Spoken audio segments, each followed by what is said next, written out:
Are you sick and tired of gambling your hard-earned money on Madden packs? Look no further than my sponsor, MMOEXP, for the cheapest and most reliable MUT coins on the market. And don't forget to use code Ferdy at checkout for 5% off. What's going on, guys? Today we have another episode of the Worth It series, and let's get started here with the shout out of the day.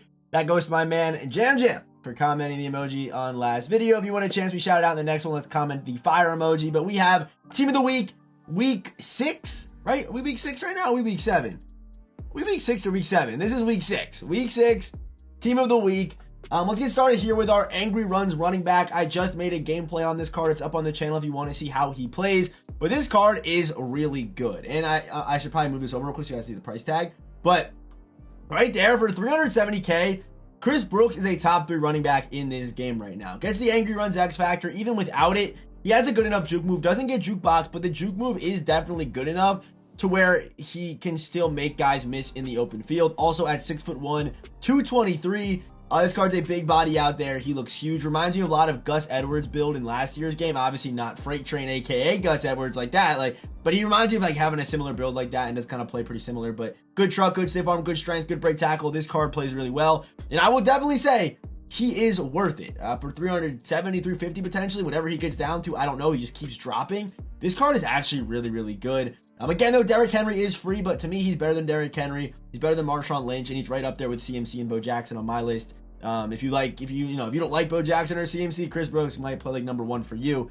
The only problem for me is no jukebox. But let's get into where's my team of the week. Is this team of the week right here? Yes, we have it. Let's get started with our lower overall. So we have the 81 overall Josh Medalis, as well as Andre Ilyavoshas. I think they call him Yoshi is the nickname. 6'3". This key could get good cards throughout this year, honestly. 86 speed, 90 acceleration is actually really good.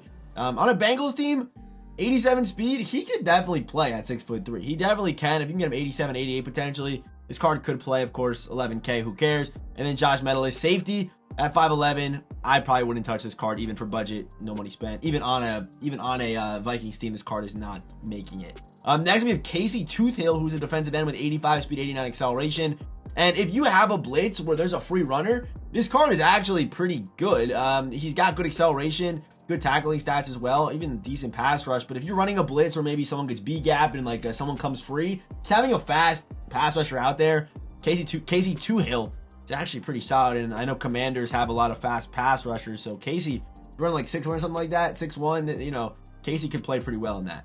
Next we have Jerome Ford, who did get a team of the week, of course, for the Niners game. 85 speed with 80 acceleration. Again, I probably wouldn't touch this card either. Low weight.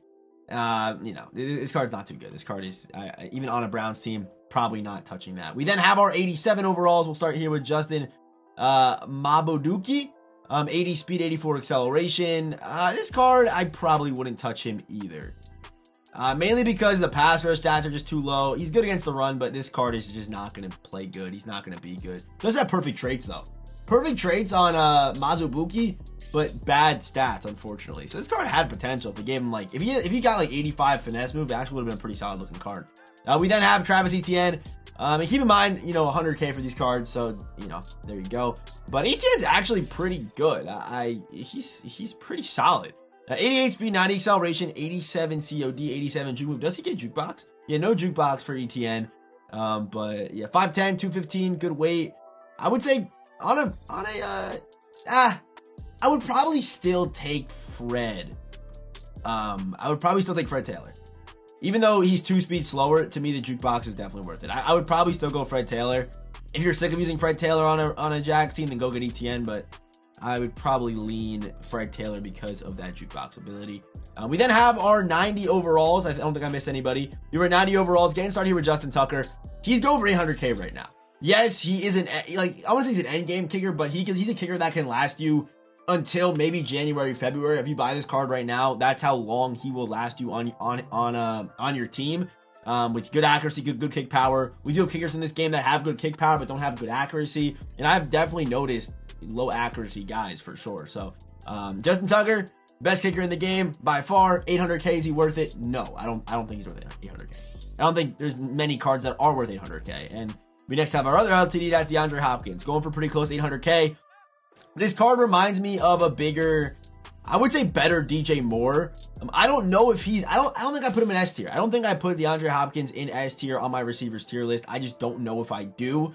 Because Odell Beckham 91 speed, and then does this card compare to DK Metcalf or Kyle Pitts? In my opinion, no there as well. But does look pretty good. He's got a good juke move. I know that his free field pass card does still play pretty well. So this card's going to be a nice little upgrade there. But good catching traffic, short route running, mid route running. Only one threshold there. So I would probably end up putting DeAndre Hopkins right above Torrey Holt. That's probably where I would end up putting him if you did watch the tier list earlier this week. So is he worth it for 800K? No. Again, the same spiel I always give people. If you have him on one of his 3 theme teams, then you can go get him. But DeAndre Hopkins, they got, Titans theme team right now. You got Randy, you got AJB, and now you got Hopkins. It's not a bad little duo right there. Even, Cardinals is pretty solid there. But then we have Jared Goff. Jared Goff, I already did a gameplay on this card earlier today. If you want to go watch it, it's already up on the channel. But Jared Goff, to me, we look at the quarterback landscape right now.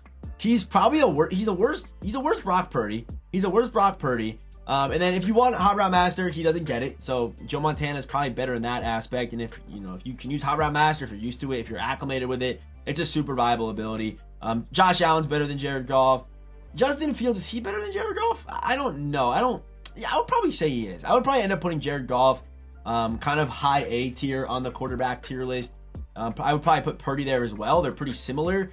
And one thing I did like about Jared Goff a lot was actually his acceleration.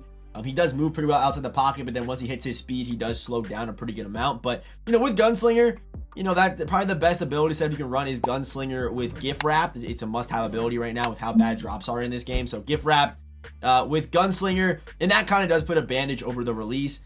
And if you have a Lions or Rams team, yeah, he's their best quarterback. He's their best quarterback. But I'm not going to say, go out of your way to go get Jared Goff. I'm not going to say that at all. His price does continue to drop. But he did play solid. He didn't play bad. He played solid. So I would put him right in that category with a bunch of other kind of slower quarterbacks that can, that can get Gunslinger and things like that. Even the throw power is a little bit low. I would probably put him in that Trevor Lawrence range. That's probably where I would put him. He has better stats than Trevor Lawrence. He does. So I do like Jared Goff's card. He plays solid. Is he anything crazy? No, but he definitely does play solid. So let's get back to our final card here. And as our last card, we have Jordan Hicks. And Jordan Hicks, we're going to compare him to the man himself, and that's going to be Patrick Willis. I actually haven't seen this yet. My first time seeing this. But looking at the his preview stats, they look pretty similar. So obviously Patrick Willis is still going to have a slight edge because he's 242, but same height. Oh, that's actually not that crazy of an advantage. But Willis does, I think, take the cake. Willis is better.